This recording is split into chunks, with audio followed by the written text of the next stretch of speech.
नमस्कार, स्वागत है आपका इंडिया न्यूज पर और मैं हूं आपके साथ स्वाति। राजस्थान में 25 नवंबर को मतदान यानी कल सूबे में चुनाव प्रचार का शोर थम सा गया है, लेकिन सवाल कई हैं कि राज बदलेगा या रिवाज, ये सबसे बड़ा सवाल है। मुख्यमंत्री अशोक गहलोत सरकार बदलने वाला रिवाज बदलने का विश्वास जता रहे हैं। केरल में लगभग 70 साल पुराना रिवाज बदल सकता है, तो राजस्थान में 30 साल की होने की बात कह रही है। वहीं विपक्षी भारतीय जनता पार्टी के नेता सरकार बदलने का दावा कर रहे हैं।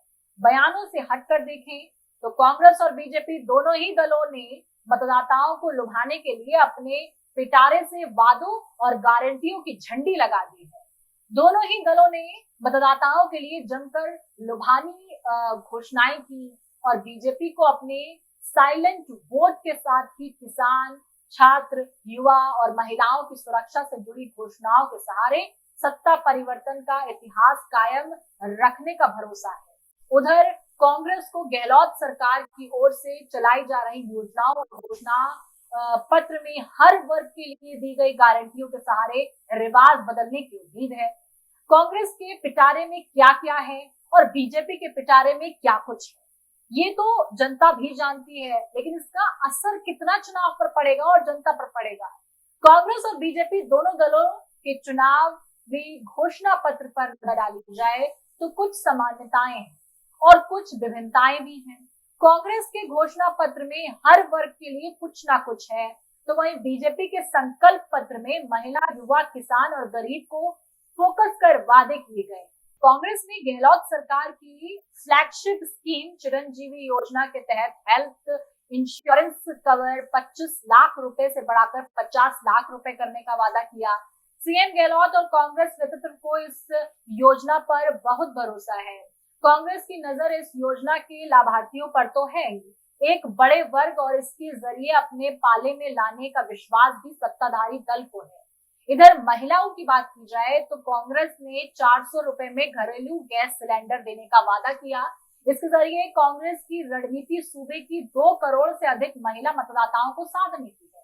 पार्टी ने महिलाओं पर फोकस कर गृह लक्ष्मी योजना के तहत घर की महिला मुखिया को हर साल 10,000 रुपए देने और महिला अपराध के मामलों में जल्द न्याय के लिए कदम उठाने के भी वादे किए हैं। कांग्रेस को भरोसा है कि ये वादे बड़ी संख्या में महिला मतदाताओं को पार्टी से जोड़ने में सहायक साबित होंगे। इधर अब बात की जाए, कांग्रेस ने आवास के अधिकार को कानून बनाकर लागू कराने का वादा भी किया है। इस वादे के जरिए पार्टी की रणनीति ऐसे वर्ग के अपनी पेट मजबूत करने की है जिसके पास आवास नहीं। ओवैसी की बात की जाए तो कांग्रेस ने जातिगत जनगणना करवाने का वादा भी किया है। सीएम गहलोत खुद ओवैसी वर्ग से आते हैं। चुनाव प्रचार के दौरान बीजेपी के अगेंस्ट खड़े रहे बीजेपी का प्रमुख चेहरा प्रधानमंत्री मोदी भी ओवैसी की ही है और राजस्थान में गहलोत या प्रधानमंत्री मोदी ओवैसी का किंग कौन है, यह सवाल सबसे बड़ा है। इन चुनाव को इसका लिटमस टेस्ट भी माना जा रहा है। ऐसे में जातिगत जनगणना के दाव से कांग्रेस को पिछड़ा वर्ग के मतदाताओं को लंबबंद होने की उम्मीद है। अगर बात की जाए रोजगार और युवा की, तो पार्टी ने फिर से सत्ता में आने पर मनरेगा योजना के तहत 125 से बढ़ाकर 150 दिन रोजगार की गारंटी देने का वादा किया है। इस घोषणा के जरिए बेरोजगारों को साधने का प्लान है। पंचायत स्तर पर सरकारी नौकरी का नया कडार बनाने का वादा इधर कांग्रेस ने किया और इन वादों के पीछे बेरोजगारों को साधने का प्लान बताया जा रहा है। अगर व्यापारी और किसान की बात की जाए तो कांग्रेस ने बीजेपी का कोर वोटर माने जाने वाले व्यापारी वर्ग को भी 5 लाख रुपए का ब्याज मुफ्त ऋण देने का वादा किया है।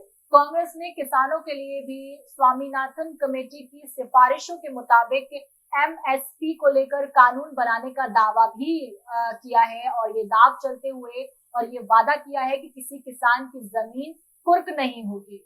बीजेपी का फोकस महिला, युवा और गरीब पर है और कांग्रेस जातिगत जनगणना के दाव को लेकर प्रधानमंत्री मोदी ने कहा था कि इस देश में एक जाति है गरीब की, यही सबसे बड़ी जाति है। बीजेपी के घोषणा पत्र में भी इसकी छाप नजर आ रही है।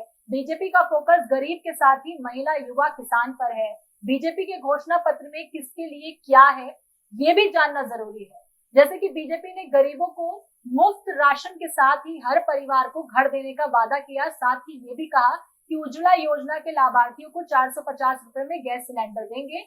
बीजेपी ने गरीब छात्र छात्राओं को ड्रेस व किताब के लिए 12 रुपए हर साल दिए जाने का वादा किया है।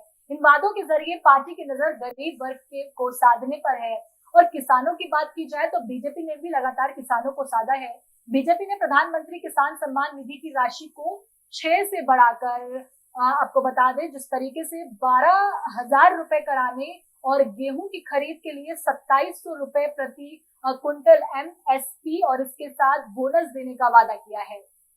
तो बीजेपी और कांग्रेस के अगर घोषणा पत्रों की बात की जाए तो दोनों ने गरीबों को, किसान को, बेरोजगारी को, महिलाओं को स्पेशली और जाति की अगर बात की जाए तो ओवैसी वोटर्स को साधने के लिए हर संभव प्रयास किया है।